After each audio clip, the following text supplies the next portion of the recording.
I'm going to get married soon." At that moment, the poet's heart shattered. She had always known such a day would come, where the dancer would be torn away from her forever, but she had not wanted to accept it. It hurt too much.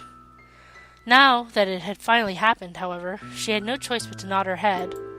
She was that kind of person. "Oh, is that so? I'm happy for you," said the poet. The dancer looked at her, brushing a few strands of hair behind her ear, and said, "Are you sure?" Her eyes were large and imploring, pleading. "Are you really sure?" And the poet had never been sure. It was not all right, and she was not happy. Her heart had already broken, and its shards were embedded inside her ribs, her stomach, her liver, her lungs. The mere act of breathing hurt. But she had to try and smile. She didn't want to ruin the dancer's happiness. The dancer had played the role of the erstwhile lover for the poet so many times in the past. That was more happiness than a useless girl like her could hope for. Now she would dance it for her husband. And so it was, though it hurt more than anything ever had, the poet was able to say with conviction, "I am sure." But... Surprisingly, it was the dancer who faltered. Her fingers trembled about the handle of her tankard, and her eyes began to swim with tears. Why was she crying? Happiness? It did not look like it.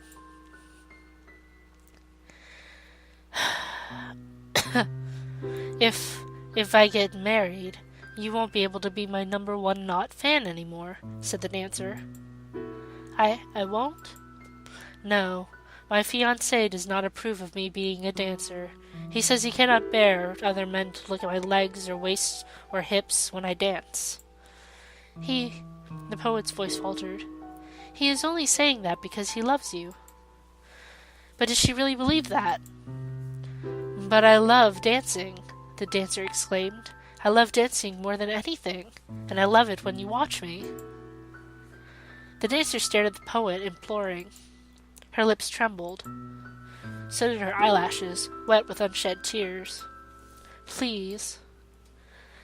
But the poet did not know what she was pleading for. The poet's throat convulsed, and all she could say was, "Congratulations." Being a poet, it was almost funny she could not think of any words. Wasn't that her job? But words had forsaken her now. It was hard to say who that ill-placed insensitive congratulations hurt more. The dancer's face twisted, with more grief than she had borne when dancing the role of the dying swan. This was her final dance, reserved only for the poet, her best friend, her number one not fan, the heartbroken maiden. The poet hated herself for it. She hated herself more than she did already. Why hadn't she told the truth? Why had she never told the truth? She claimed to care for the dancer's company, but everything she said to her had been a lie. But this was why the girl had wanted to become a poet ever since her childhood. She could not say the things she meant out loud. The truth only manifested itself when she held a pen, but writing of her affection would be useless. She had never let the dancer read her poems, and now she never would. And so, just like that, the dancer left the poet's life. Her absence cleaved an irreparable hole inside the poet's breast. It felt as though her heart, which had been lying dormant for years, had suddenly burst into being, only to collapse in on itself.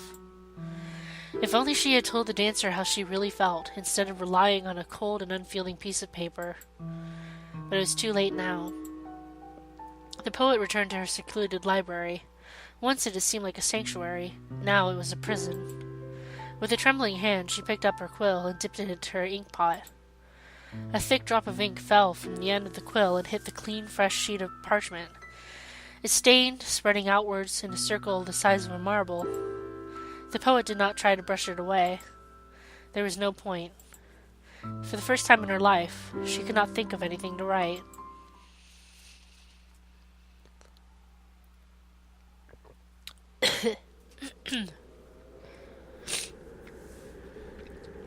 The last words died on Minuet's lips, and the church was once more bathed in silence. The rain down the stained glass windows until The rain ran down the stained glass windows until it seemed every single saint was shedding tears. Madeline, too, looked suspiciously damp around the edges. She sniffed, wiping her eyes with the back of her sleeve. That was so sad. Sad? I think it was stupid. Stupid?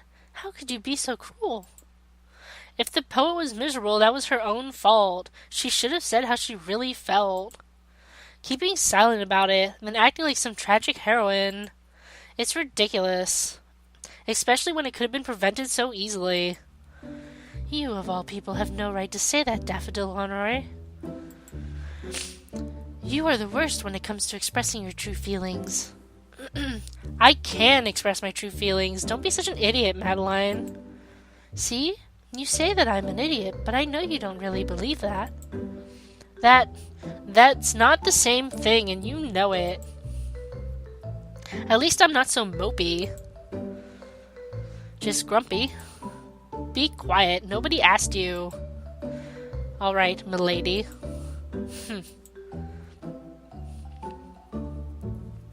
It's this whole it can't be helped attitude that makes me really mad. But I thought you didn't believe in spirits, Daffodil. I don't know if I believe in them or not, but if this story is true, I have a few questions. Okay. Daffodil got to her feet, her skirt swirling about her legs. The Prue groaned in protest as she did so, as though attempting to call her back. Daffodil, being Daffodil, ignored it. If you really did die hundreds of years ago, why are you still here? What on earth are you? She says that she is a soul. A soul? Yes, the soul of the poet. She is dead, and her physical body has long since rotted, but the soul lingers on. Oh my. For whatever reason, Madeline seemed quite taken with this tale. Maybe it was the romanticism of it? I don't believe it. It's just like the story Sister Bernadette told me. The story about the lost souls and always doing your best? Daffodil made quotation marks with her fingers as she spoke, but Madeline seemed not to notice her sarcasm. That, or she did not care. That's exactly right. Souls burdened with regret cannot transcend to a higher plane and will remain in the mortal realm.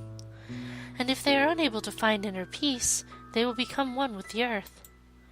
Oh, please. That's just a story. It's written in the Book of Marjolaine. It is not just a story. It's a parable, a teaching of the goddess. So you're saying this tree is actually a soul? A soul made manifest, yes. A physical representation of regret.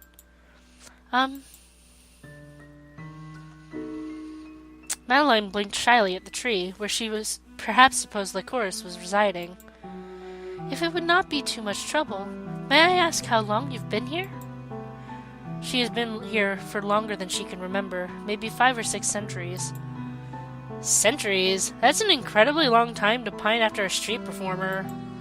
Daffodil, I am sorry to say you are not very romantic. And this isn't very practical. I wouldn't want to be a tree for 600 years because some silly love affair didn't work out. Honestly, this is even more unbelievable than souls. Aren't nuns supposed to believe in souls? Hardly. I'm a modern girl. You certainly are uniquely irritating. Is that Lycoris's opinion or yours? A little bit of both.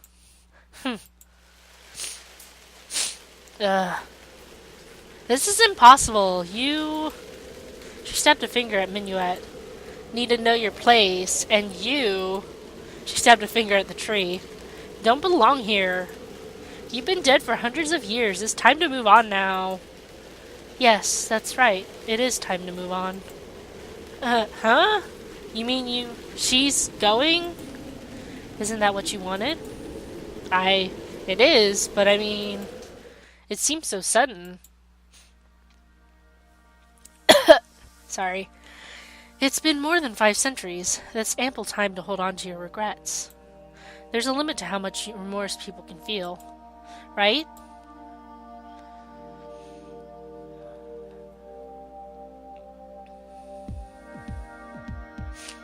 Lycoris nodded, her head bowed. Her hair was so long it seemed to be weighing her down, applying an unhealthy amount of pressure to the base of her spine. But it was pointless to worry about such things. She was already dead. Her physical body was dead, but the soul lived on, and it fixed Minuet with a gaze so penetrating her very being convulsed. When she spoke, her words were unintelligible to all save Minuet. And yet, at that moment, Minuet was sure Madeline and Daffodil could understand her. Her soft, tremulous voice, unheard for more than 500 years, was given new form on the breath of the wind, the falling rain.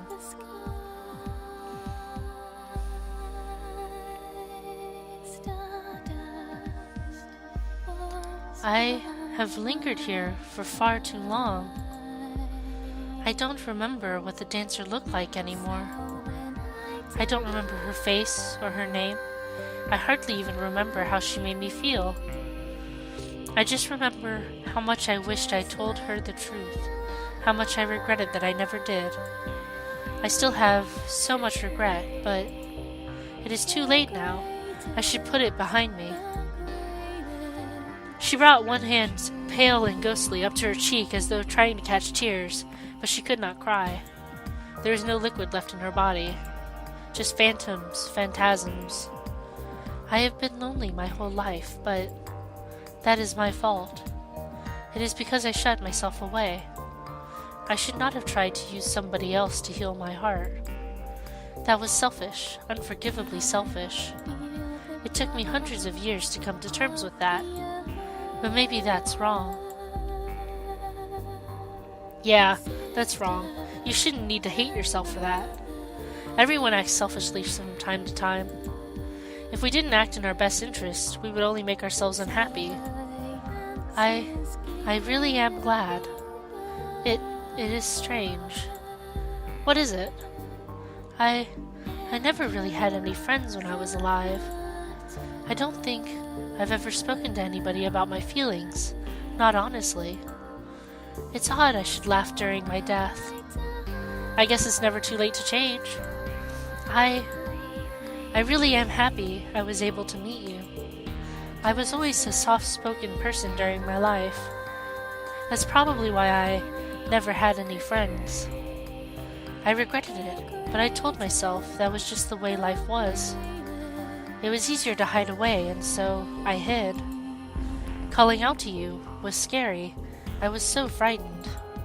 But in the end, you heard me. Yeah, I heard you. Kind of hard not to with these. Minuet gestured to her white ears, and Lycoris nodded. You heard me, and you listened to me. For the first time, somebody listened. Because for the first time, you bothered to ask. Yes, I was finally able to reach out to somebody. Not just to one person, but 3, even if they can't see me. I know they listened, and that's more than enough. It's more than I deserve. Finally, Lycoris sniffed, her eyes sparkled with unshed tears. I can let go of these regrets. I am a little scared, but after 500 years stuck in slaces, sleeping, I could use some change. No, I want to change. I have to. I don't want to be afraid anymore.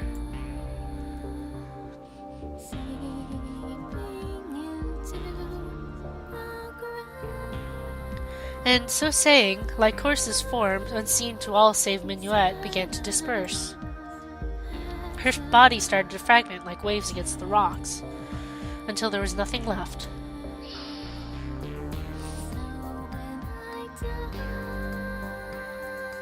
The girl had vanished, but she had left something behind.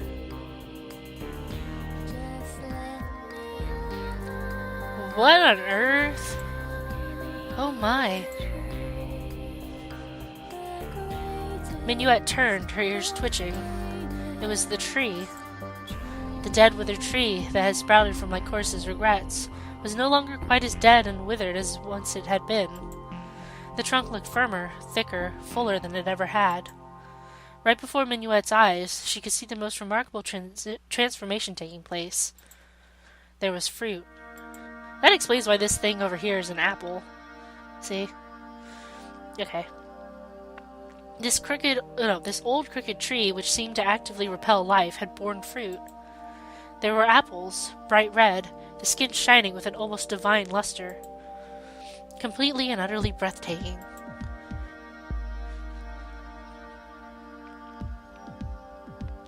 I thought this tree was supposed to be dead.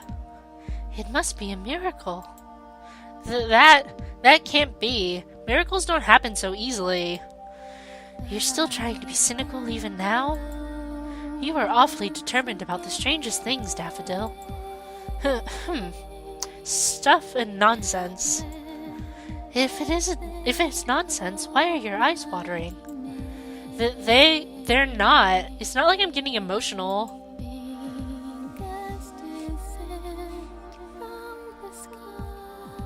Minuet smiled softly, her lashes fluttering, as she let the playful bickering of the two nuns wash over her. It was still raining outside, but the rain no longer seemed morose or melancholy. Instead, it was soothing, purifying. You see, Lycoris? Minuet held her hands to her chest as she looked up at the tree, the green leaves and the bright red apples. Change doesn't have to be so scary after all.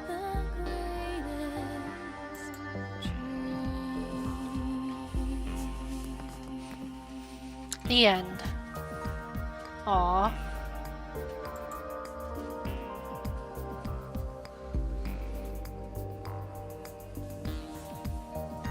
Once on a windswept night.